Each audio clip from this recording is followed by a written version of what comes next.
Ndugu wananchi, naitwa Kanali Bernard Masala Mlunga, kaimu mkurugenzi wa habari na uhusiano, Jeshi la Ulinzi la Wananchi wa Tanzania.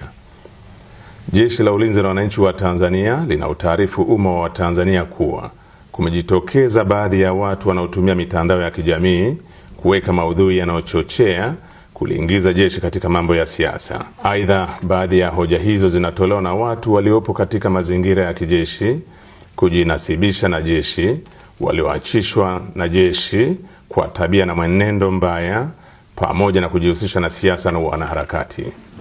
Kwa mantiki hiyo, Jeshi la Ulinzi la Wananchi wa Tanzania linapenda kuutaarifu umma wa Tanzania kuwa linaendelea kutekeleza majukumu yake kikatiba kwa uaminifu, utii na uhodari kwa kuzingatia kiapo chetu. Asanteni.